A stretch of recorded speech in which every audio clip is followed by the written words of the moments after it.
How did a homeless person become one of the wealthiest men in the United States? Hi everyone, Ken here. Welcome to this house.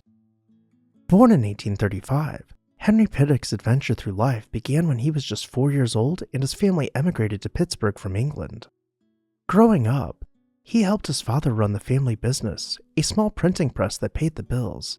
It was barely enough to scrape by, but nonetheless, his father saved enough money to send Henry and his brothers to a preparatory school, in the hopes that a solid education would give his sons the chance at a good life that he never had. Around this time, stories of wild adventures on the Oregon Trail were circulating through the newspapers. Dreams of exploring the vast, untamed wilderness captivated the young mind of Henry. Despite his father's wishes to stay in school, at the age of 17, Henry and his brother Robert ran away from the home to head out west. They traveled for over a year, most of the time on foot, until their shoes had worn out. By the time Henry arrived in Oregon Territory, he was barefoot without a single penny to his name. Now that his adventure had come to an end, he began searching for a job in printing, but the only person who would give him a chance was not willing to pay him. Thomas J. Dreyer, who had founded the Weekly Oregonian, gave the now unhoused Henry a chance by hiring him on as a typesetter. Instead of paying him for his hard work, he offered Henry room and board, allowing him to sleep in the shop. This arrangement lasted for 6 months until Henry was able to negotiate a yearly salary of $900, still poverty wages by today's standards. In addition to the low pay, he would take shares in the company with each paycheck.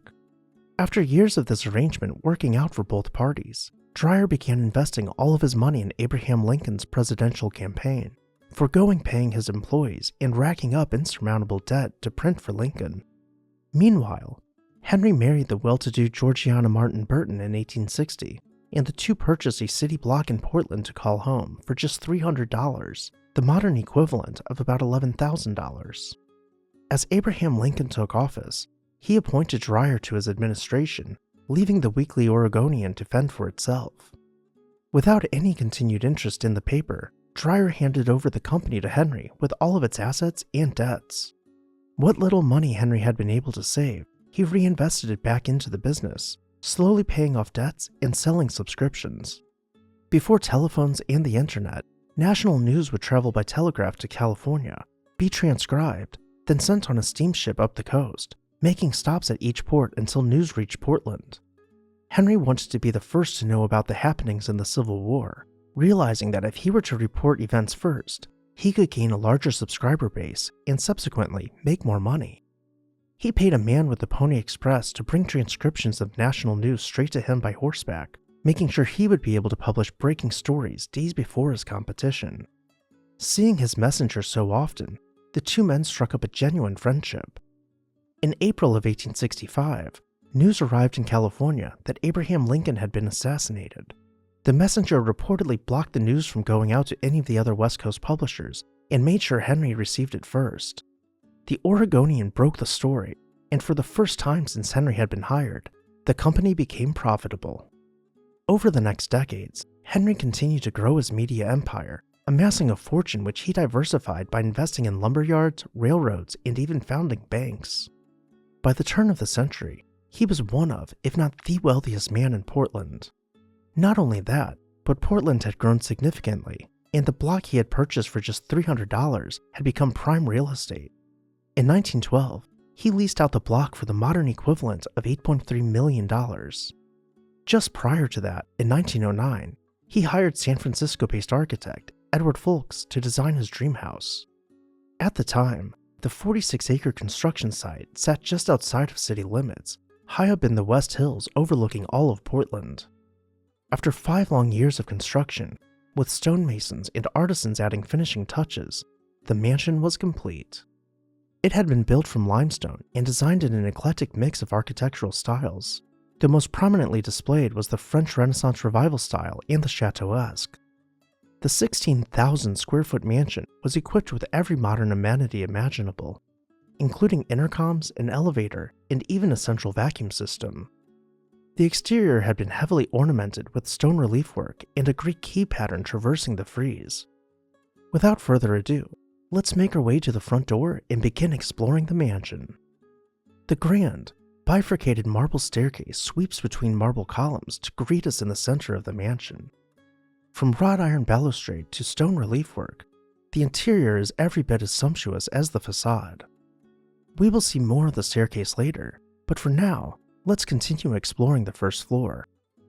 First, we will venture into the library, where the stately Kenstone fireplace is nestled between built-in bookshelves below a quatrefoil ceiling illuminated by indirect lighting.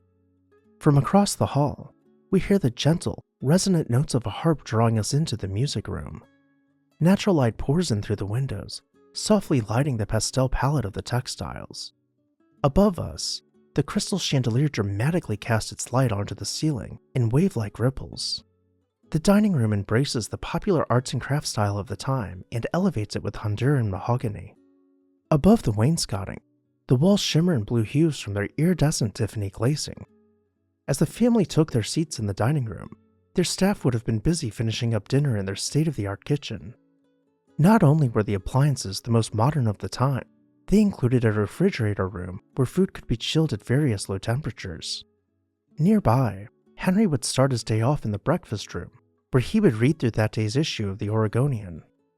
Before we make our way upstairs, we'll make one more stop on the first floor to see the Moorish smoking room. Above us, a highly ornamented dome follows Moorish patterns in vibrant colors. Let's return now to the stair hall and begin making our way upstairs. As we climb the staircase, we can peek over the handrail to appreciate the delicate void captured between the staircase's folds. And as we round the staircase, we will pass around stone columns. We can now begin exploring the bedrooms from the curvilinear second-floor stair landing. Each bedroom is elegantly appointed with heavy wooden furniture. Some bedrooms embrace more natural finishes with stone, linen, and floral wallpaper, while others are more refined with stately but imposing furnishings. Up here we will find several bathrooms, some with views from the towers, and some with steam showers encased in porcelain subway tile. After just 4 short years in the mansion, Georgiana passed away, with Henry following her to the grave the next year in 1919. In his will, his estate was valued at nearly $8 million, the modern equivalent of about $142 million, setting a new record in Oregon for the largest estate to ever go to probate at that time. The Oregonian, which Henry had worked so hard to make successful, was placed in the hands of 2 trustees following his passing. The company was to continue on for a minimum of 20 years. After that, his heirs would be allowed to sell it, which they did. The mansion stayed in the family until the 1960s, at which point they placed it up for sale, though finding a buyer simply was not possible. After sitting on the market for several years, the Columbus Day storm caused extensive damage to their mansion in 1962. At this point, demolition was proposed as it would have been too costly to restore it. The mansion sat abandoned, on the verge of collapse for a couple of years. Finally, in 1964, after a community-led fundraising campaign, the city of Portland was able to purchase the house and begin restoration work. Today, after decades of restoration, the Pittock Mansion has become one of Portland's most popular tourist destinations with a reported 80,000 annual visitors. Did you have a favorite room? Let me know down below in the comments section. Also, let's wish the This House editor, Dalton, a very happy birthday. Go ahead and hit that subscribe button so you never miss an exciting episode of This House.